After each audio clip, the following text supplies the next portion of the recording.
Fit-tmiem il-Kungress tal-Partit Popolari Ewropew sar summit bejn il-mexxejja tal-partiti membri fl-Unjoni Ewropea. Il-mexxejja fosthom il-kap tal-Partit Nazzjonalista Simon Busuttil fis-summit komplow jiddiskutu l-futur tal-Unjoni Ewropea wara l-iżviluppi dwar il-Brexit. Matul il-ġurnata tal-ħamis komplow il-laqgħat bilaterali bejn il-kap tal-Partit Nazzjonalista Simon Busuttil ma' diversi kapijiet ta' stati u mexxejja ta' istituzzjonijiet u partiti politiċi.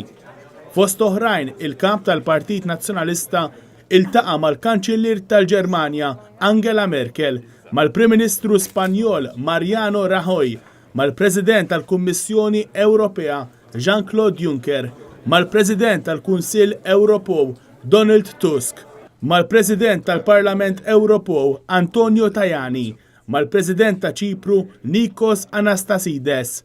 Magħhom iddiskuta diversi temi, fost oħrajn ix-xena politika f'Malta u kwistjonijiet Ewropej. Il-kap tal-Partit Nazzjonalista ltaqa' wkoll mad-Deputat Prim Ministru tal-Belġju Chris Peters, il-Ministru għall-Affarijiet Barranin Taljan Angelo Alfano, mal-mexxej ta' Forza Italja Silvio Berlusconi u mal-kap tal-Oppożizzjoni Olandiż Sibrand Buma.